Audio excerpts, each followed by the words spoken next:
I've just watched the first 2 episodes of season 1 of 13 Reasons Why. I've got a lot to say. Stick around.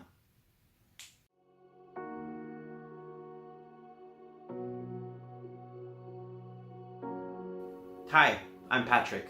I'm a professional psychotherapist and counselor, and this is Psych of Pat, a cause that wants to see people with healthier mental well-being through self-awareness and psychoeducation.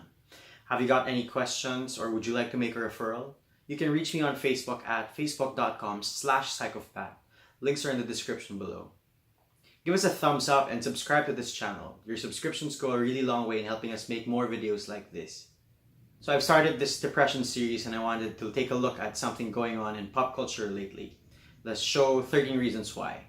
The show is based on a young adult novel of the same name written in 2007 by J. Asher. Haven't gotten a good chance to read it, but if any of you have a copy that you'd like to lend me, send me a message. I wanted to do a single video that covers or reviews the entire series, but I realized that after watching the first tape, which is essentially just the first 2 episodes, I already had a lot to say. So what I'll be doing is I'll shoot a separate video for each of the tapes, so that's every 2 episodes, and then maybe do a podcast talking about the entire series. Who knows? And no, I won't be doing one video on a weekly basis. This one's going to come out a little bit more sooner in between. Say maybe about 2 days or every day. Again, who knows? Okay, so the first 2 episodes. Let's do a good and bad kind of thing. Starting with the good. So they open with the actors out of character giving a warning to the viewers about the show being fictional and about suicide being a sensitive topic. They urge the viewers to seek help from professionals or watch with a trusted adult. Fair enough, although I know that they only added this after the show got so much criticism. So 1-1, I guess. There's some accuracy here around the fact that depression and suicidality isn't experienced just by the stereotypically marginalized. The main character, Hannah Baker, is not necessarily ugly, nor was she a loner. She had friends. Depression is something that can happen to just about anybody. The rich, the poor, the unpopular, the famous, the simple, anyone.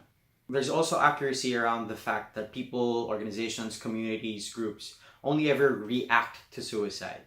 Every method of help usually comes in after the fact, when in truth these things can actually be intervened in and very much prevented. In the show, you see snippets of the school trying to educate their students around the signs and symptoms of suicidality, which only really happened after the central character's demise. It's a sad reality and it's a shame, but it's real. One of the most powerful messages, I think, is that suicide and depression isn't something that was depicted as purely biological. It can come from people's experience of trauma, and it's not something that just stems from purely a lack of serotonin or dopamine. You can see from the show that Hannah Baker seems like a happy-go-lucky kid, but the experience of a problem, or specifically the rumors that came up about Hannah, became a significant factor of her depression. Losing close friends or having no access to a source of strength or support is also a significant risk factor. The bad? There's only one, but it's a big one. I dislike the fact that there's a vengeful tone in the narration of the tapes.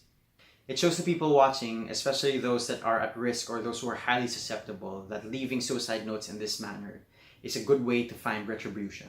Suicide could then be misinterpreted as a viable solution to one's problems, and that this manner of leaving notes is a good way to get back at someone, which could then snowball into the notion that suicide is a good way of getting back at someone. It's not. The only thing that anybody really gets from suicide is death and loss and pain and regret and guilt. And from the one who dies, you don't get anything either. You don't feel retribution in your death. You don't feel any release, just pain. Pain and loss of life. Remember that.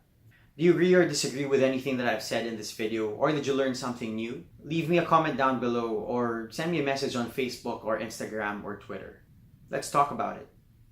If you like this video or any of the things that I've shared, don't forget to give me a thumbs up and share this video with your family and friends. And hit that subscribe button too. Thanks, and I'll see you next time.